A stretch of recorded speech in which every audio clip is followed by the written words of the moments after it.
Olá pessoal, tudo bem? Meu nome é Geraldo Lopes, sou professor na área de Sociologia, Antropologia e Relações Étnicas Raciais.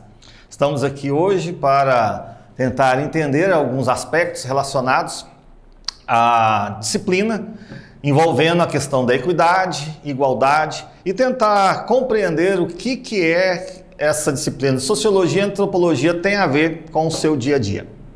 Bom, antes de mais nada, nós temos que compreender que Sociologia não é aquela disciplina do qual você vai para a sala de aula para poder fazer exercício de outra matéria ou que dá um sonífero na pessoa porque não tem relevância alguma.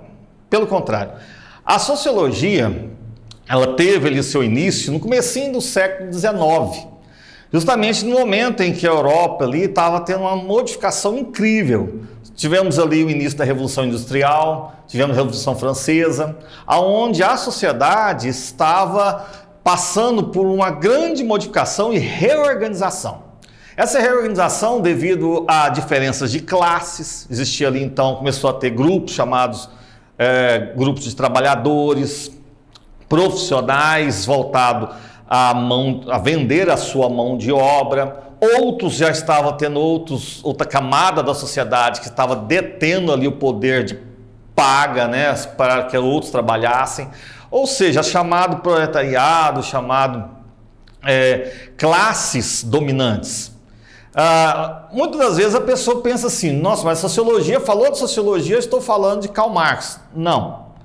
Karl Marx geralmente é muito citado porque ele define de maneira mais direta essas classes que começaram a surgir e reorganizar no período do século XIX, certo?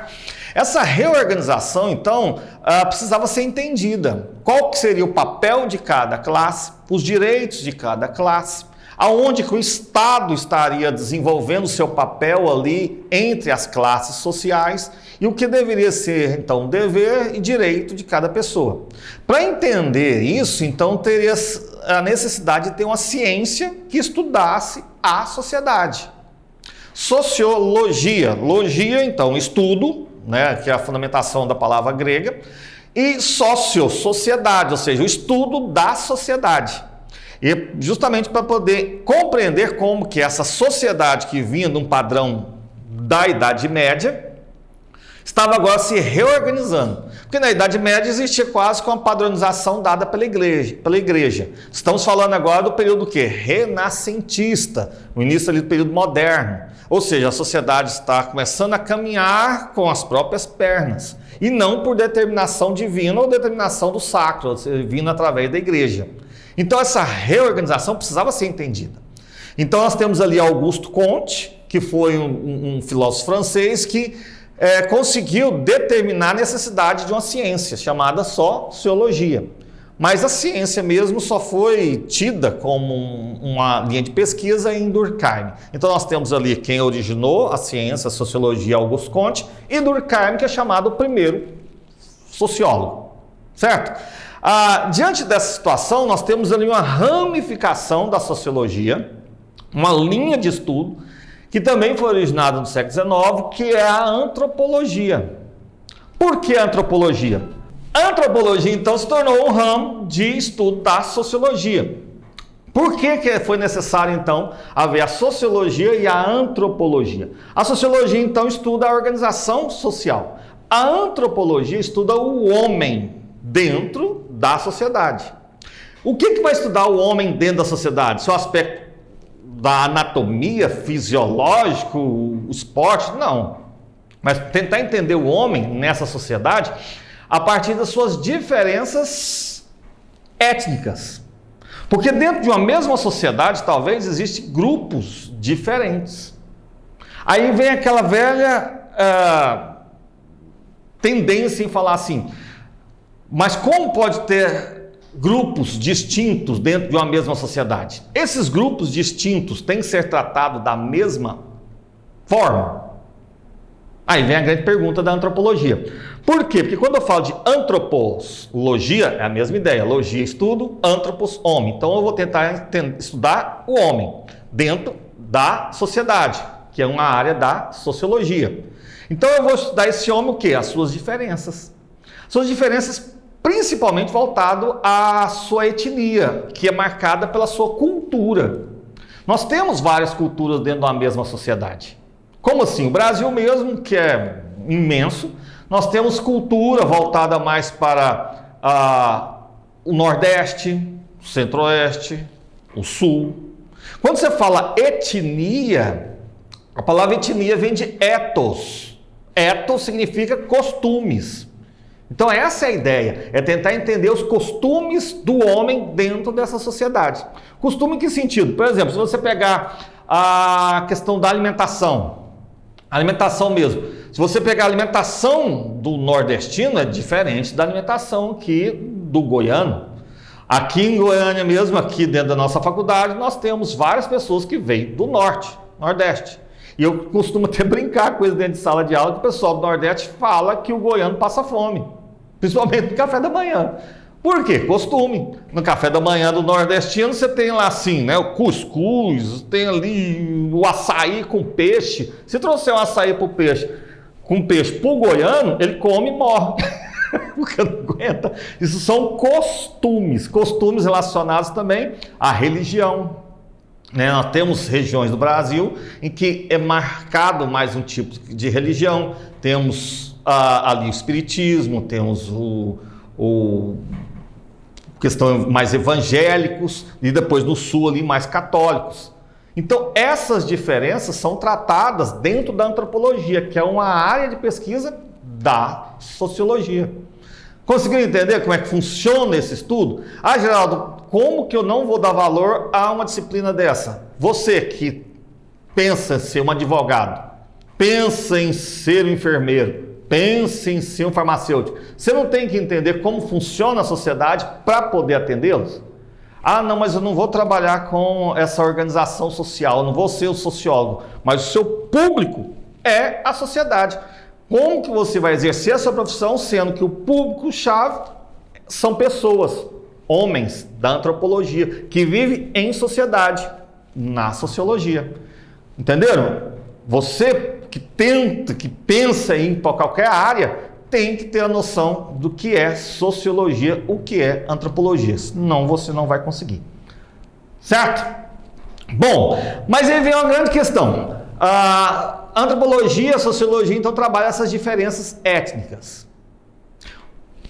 Quando eu falei para vocês que etnia vem de costume, são costumes do ser humano, do homem. Esse ser humano, homem, muitas vezes nós falamos assim, nós devemos tratar todas as pessoas de formas iguais. Tá, mas aí vem a primeira ideia. As pessoas são iguais? Como que eu devo tratar todos de igual forma? Todos são iguais perante a lei. Que todos são esses? Nós estamos falando de pessoas ou nós estamos falando de raça? Existe distinção, preconceitos raciais, discriminações raciais. Tá, mas como que eu vou haver, como há discriminação racial? Primeira questão, o que é raça? Nós, seres humanos, existem várias raças? Você que está me ouvindo agora, talvez você tenha visto vários discursos de pessoas falando assim, existe a raça, dentro de uma mesma concepção humana. Existem várias raças humanas? Nós pertencemos às várias raças? Primeira coisa que você precisa entender, não existe várias raças humanas, só existe uma raça humana. Porque quando eu falo de raça, eu estou falando de um aspecto biológico, fisiológico. E pela fisiologia, a diferença máxima que pode existir entre a espécie humana é 0,3 que a ciência, se eu não estou enganado, demonstra. E esse 0,3, então, não caracteriza a diferença de raça. Então, todos nós pertencemos à mesma raça. Já, mas por que fala assim a raça negra, raça oriental, raça asiática, raça... Existe raças? Não existe. Então, está errado esse termo? Tá. Primeira coisa que você precisa entender é isso. Está errado. Se está errado, então por que se usa? Porque o correto seria falar várias etnias, que são diferenças de costumes e comportamentos. Cor da pele diferencia a pessoa de raça? Não. A raça é a mesma. Só que existem termos que sociologicamente começam a ser usados e acabam se tornando um padrão social. Então as pessoas acostumaram a falar, nós da raça negra, nós da raça asiática, nós da raça. Isso se tornou um costume. Ou seja, confunde-se etnia com raça. Mas o correto temos várias etnias em uma só raça.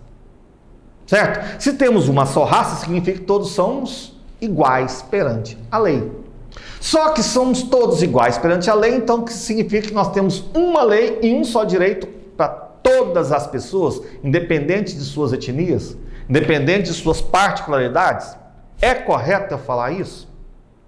É correto eu falar para você assim, por que tem cotas universitárias?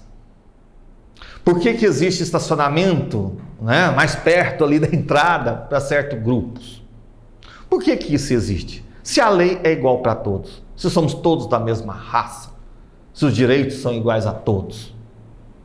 A questão, gente, é que é outro erro que acontece casualmente, diariamente, no discurso das pessoas. O discurso de falar que nós devemos tratar todas as pessoas iguais é um outro grande erro. Aí você está me ouvindo falar assim, meu Deus, professor de sociologia falando que nós não devemos tratar as pessoas de formas iguais. Não devemos tratar as pessoas de formas iguais. É errado falar isso. Por quê? Porque as pessoas não são iguais. Exemplo, se você pegar eu e uma outra pessoa, sexo masculino, mesma idade, mesma aparência, tá, corpo físico, tá, beleza. Bom, somos iguais, então vamos colocar uma meta de correr 30 quilômetros. Somos iguais. Beleza? Vamos chegar igual lá no 30 quilômetros? Não vamos chegar igual. Por quê? Porque ele tem preparo físico e eu vou chegar de ambulância. Então não tem condições de falar somos iguais. As leis devem correr 30 quilômetros, igual para todos. Isso é conversa. Não existe. Você que está me ouvindo aí, talvez você está me ouvindo num colégio particular, de primeiro mundo, aquela tela do qual o professor fala assim, muda a tela, 3D. Ou talvez você está me ouvindo num colégio onde tem lá a parede verde e né, toda manchada de giz porque nunca apaga. Já tem vários anos que está todo trincado o seu quadro. Tá, mas vocês são estudantes iguais. Diante do Ministério da Educação, todos têm direito à educação. Todos têm o mesmo direito à educação, mas a educação é dada de forma igual? Consegue entender? Agora, como que eu vou ter, então, o discurso de falar, nós temos que tratar todos de formas iguais? Hipocrisia. Não tem como. Geraldo, mas se eu tratar um grupo diferente, isso não é discriminação? Sim. O que é o princípio da discriminação? O princípio da discriminação é tratar de forma diferente os iguais. Mas se eu estou tratando de forma diferente, uma pessoa trata ela de forma diferente e ela igual às outras, é um princípio de discriminação. Só que você tem que entender que a partir do momento que eu trato uma pessoa diferente porque ela não é igual, isso não é discriminação. Isso é correção. Correção em que sentido?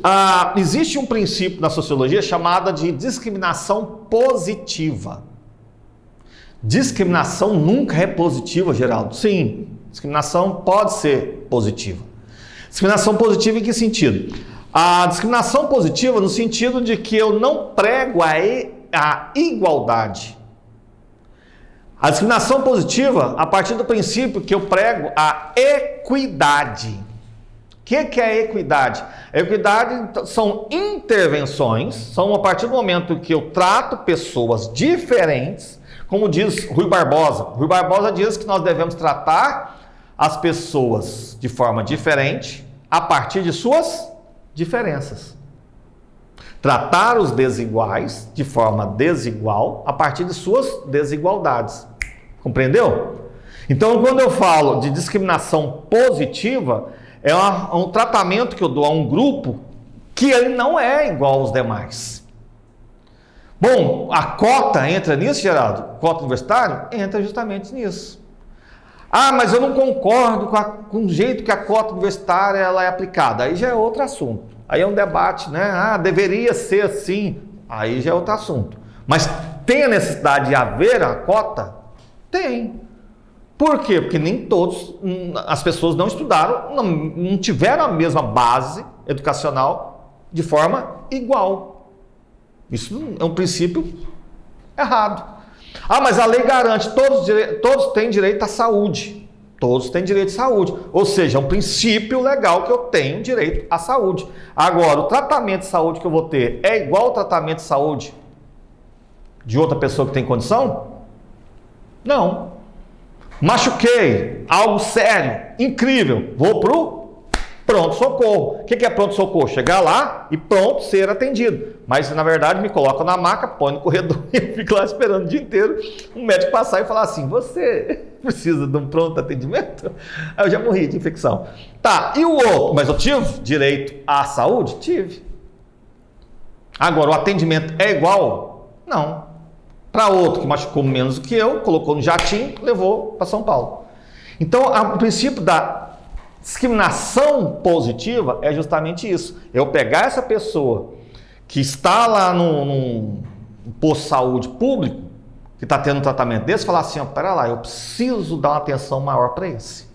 Ou seja, aí aquele que não entra nesse grupo fala assim, nossa, estou sendo discriminado.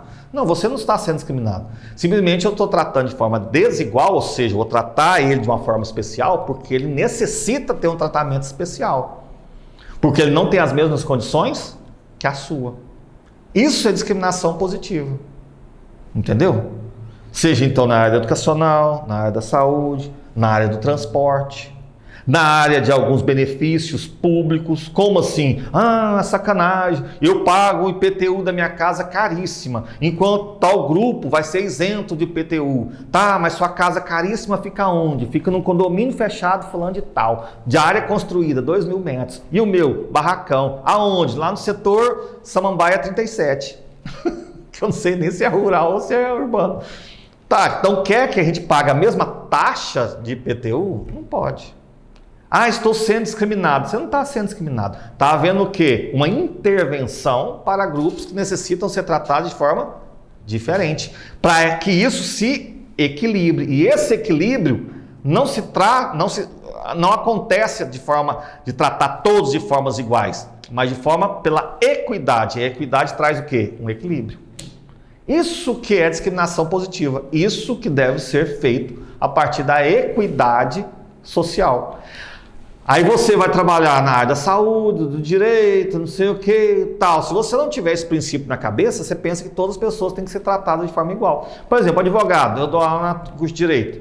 Chega uma pessoa humilde, uma pessoa que não teve condições de ter uma educação superior, uma educação melhor. O que acontece? A pessoa chega no seu escritório e você começa a tratar ela de termos técnicos, que nós vamos entrar com habeas corpus, que não sei o quê. A pessoa fica só assim. Ô, doutor, obrigado. Tá, cara, você não tem que fazer isso. Ah, mas se eu tratar ela com linguagem mais simples, eu estou desvalorizando o meu trabalho. Você não está desvalorizando, você está pregando a equidade. Você está tratando essa pessoa de forma diferente para que ela se sinta o quê? Valorizada. E passa a entender o que o outro, de forma técnica, entendeu perfeitamente. Então, um bom profissional, você que quer entrar para o mercado de trabalho, você tem que ter essa noção de equidade, certo? E essa noção de equidade gera dois princípios.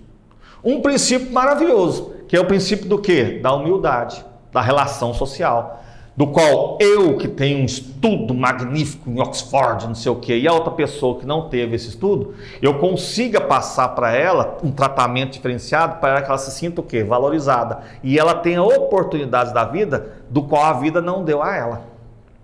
Isso é equidade. Então é o primeiro princípio da humildade, você se colocar, da empatia, você se colocar no lugar do outro e falar assim, poxa, cara, eu tive privilégio, o outro não teve. Então, para que eu vou me sentir injustiçado por não ter os mesmos benefícios que ele? Não, pelo contrário. Você teve vários benefícios e ele que não. Então, dê uma mão para ele e ajude. Esse é o primeiro princípio que essa equidade traz, que é lindo, maravilhoso, do qual o mundo poderia, né, se espelhar. Agora, existe um outro princípio que aí é chato. Esse outro princípio é triste. Qual que é o princípio? Esse princípio vem da ideia de que essa intervenção da discriminação positiva, você tem que botar em mente que essa discriminação positiva ela tem que ser temporária. Por que temporária? Porque a partir do momento que eu faço intervenção, né? Vamos dizer a questão das cotas. As cotas nós fazemos essa intervenção por um reparo histórico ou um reparo educacional. As pessoas, né, negras terão tantas vagas, as pessoas disso terão tantas vagas. Essa intervenção tem que ser temporária. Por quê? Porque com o tempo essas pessoas vão gerando gerações que vão deixando de ter essa desigualdade e vai acabar tendo um equilíbrio. Aí você vai lá e corta essa discriminação positiva, corta essa intervenção. Por isso que os nossos líderes têm que ter esse preparo intelectual para entender isso. Então, essa intervenção tem que ser temporária. Só que essa intervenção, ela traz esse benefício da humildade, mas ela pode trazer um malefício, que é o segundo princípio. Malefício que é esse? A partir do momento que essa intervenção começa a criar hierarquias. Essas hierarquias, elas são criadas de forma inconsciente e acabam se tornando presente. Como assim hierarquia? Porque a partir do momento que eu consegui entrar na faculdade devido a essas cotas, ou seja, eu fui tratado de forma diferente, eu sofri uma discriminação positiva, que me fez pela equidade ter essa oportunidade. Na hora que eu entro na faculdade, as pessoas que estão na minha volta vão começar a criar hierarquias. Hierarquias em que sentido? Ele está aqui, mas não merece estar aqui. E ele que está aqui sem cotas, ele merece estar aqui. Essas pessoas são melhores do que eu. Isso é um exemplo de hierarquia. Não pode. Não tem como. Isso não é legal. Quando você que participou dessa discriminação positiva, se sente o quê? Inferiorizado. O primeiro princípio, você lembra? Que era pegar a pessoa e levantar. Esse segundo princípio pega a pessoa e rebaixa. Então a pessoa que está ali, ela vai falar assim, nossa, eu estou aqui, mas não merecia. Cara, isso é triste, mas existe. Outro princípio, vamos dizer, a pessoa está ali, igual eu falei para vocês, no hospital, né? Só quem está naquela situação de tratamento de saúde, que não tem as mesmas condições que o outro, se ela sofre se ela tem essa equidade, ou seja, o Estado ou quem que for dessa oportunidade para ela ser tratada melhor, que a sociedade vai criar esses preconceitos raciais no sentido de, nossa, ele não merece, mas o Estado dá tudo para ele. Cara, não pode ser assim, né? Outros já falam assim, nossa, eu ralo tanto para poder conseguir uma vaga de emprego, né, para passar num concurso. Aí o outro, só porque o concurso no edital fala que tem que ter tantas vagas para um certo determinado grupo. A nota dessa pessoa desse grupo foi bem inferior que a minha, mas eu não fui chamado no concurso. Ela foi, então ela não merece estar lá. Está entendendo? São esses julgamentos que fazem com que essa equidade caia por terra. Porque a partir do momento que eu aplico a equidade, tentando fazer com que as pessoas sejam iguais, mas se nessa relação haver esse apontamento, esse preconceito racial no sentido de criar hierarquias, eu mereço, você não merece, acaba com tudo. E esse preconceito racial, essa discriminação, aí sim eu posso falar que é realmente uma discriminação, porque já estamos ali, nós fomos chamados para o concurso, nós estamos na universidade, nós estamos recebendo o mesmo tratamento. A partir do momento que a pessoa fala, não, você não merece, você não deveria estar aqui, a partir do momento que acontece isso, essa discriminação pode gerar dois fatores que eu queria que você talvez atinasse. Caso, a minha ideia aqui é passar um conteúdo, minha ideia não é gerar touca para ninguém, tá ligado? Como assim? Talvez você tá me escutando e fala assim, nossa, eu sofro isso. Aí o outro tá me escutando falando assim, nossa, eu faço isso. A ideia é passar um conteúdo, a ideia não é passar touca para ninguém, mas se tá cabendo, deixa quieto. Né? O que essa hierarquia, essa discriminação cultural pode gerar? Pode gerar duas visões sociais terríveis. Qual que é a primeira? Visão chamada visão condicional. Discriminação cultural condicional. O que essa discriminação racial condicional é? Deixa eu explicar para vocês. A discriminação cultural, que cria essas hierarquias, né, de eu mereço, você não merece, quando ela é condicional no sentido de que começa a criar tabus. Esses tabus não são determinados por lei, esses tabus não estão em livros, esses tabus não estão, mas acabam existindo. Existindo em que sentido? Por exemplo, a visão condicional, vamos botar aí, profissional. Tem pessoas que falam que existem certas profissões que não são para mulheres. E certas profissões que não são para homens. Isso é uma hierarquia, uma discriminação cultural, condicional. Você está me ouvindo aí agora, talvez você pense assim, nossa, cara, eu fui numa obra, não sei quantos peão, cheguei lá, você acredita, quem que era um engenheiro da obra? Uma mulher. Um engenheiro da obra é uma mulher.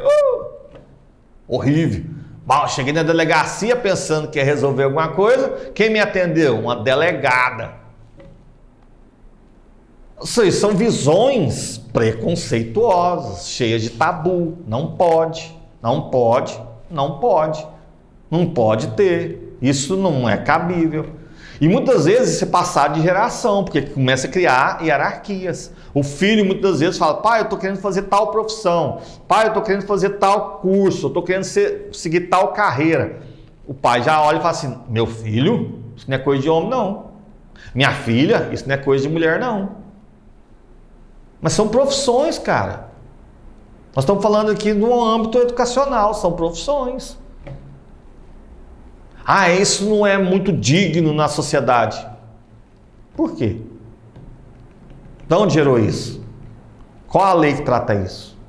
Aí sim é o conceito da discriminação cultural, que é vista que a equidade tenta reparar. E mesmo que ela repare, a própria sociedade cria esse tabu. Então vamos dizer, se eu coloco lá cotas para a pessoa ir para a faculdade, chega lá, o que ela vai ser tratada? Vai ser tratada pelo próprio meio, pela essa discriminação. E isso acaba com todo o processo.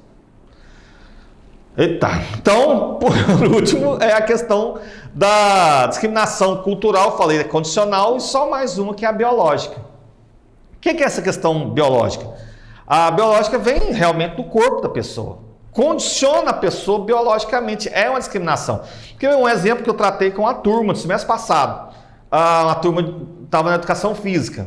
Eu perguntei para eles, espera lá, aluno de educação física, uma pessoa forma em educação física, ela pode ser gordinha? Interessante, né? Aí eu sou personal. Tá, você é personal, mas você é gordo. Você tem mercado no trabalho? A competência está na sua aparência? E aí? Ah, um bom advogado tem que ter um carro chique e um terno alinhado. Ah, é? Se eu chegar no escritório, o cara tiver com a camiseta, né, vamos embora daqui que esse advogado não presta. Condicional. Biológico. Ah, como que eu vou ter aula numa academia em que o personal é gordo? Não pode. Então isso são discriminações. É aonde o fator da equidade não consegue entrar. A equidade coloca o quê? A pessoa é gordinha, não tem um estudo legal e quer entrar na faculdade. o Estado, ou seja, que for, regulamenta para que ela tenha a mesma oportunidade, seja através de cotas, estudos, bolsa, e dá essa oportunidade para ela. Consegui, tô lá no meio agora estudando, fazendo educação física, mas a própria sociedade, o próprio meio, os próprios jovens, os próprios profissionais, eles criam essas discriminações. Aí, cara, é o fim da picada. É aí o momento em que essa própria pessoa se sente discriminada. Pô, e aí? Onde é que está a minha competência? O que eu vou fazer? Então, hoje, rapidamente, eu quis passar para vocês a importância, como surgiu a sociologia, da onde veio a antropologia, que é a disciplina nossa, e peguei um tópico relacionado à raça, etnia, e o princípio da equidade. A equidade que traz esse equilíbrio, que gera a igualdade. Aonde destrói isso tudo? Aonde as pessoas que estão lá de formas iguais, elas mesmas criam discriminações. Discriminações culturais, condicionais, biológicas. É aí que o mal entra. E como tentar resolver isso? Eu, como professor, só falo para você o seguinte: isso só vai se resolver a partir do momento que a sociedade começar a estudar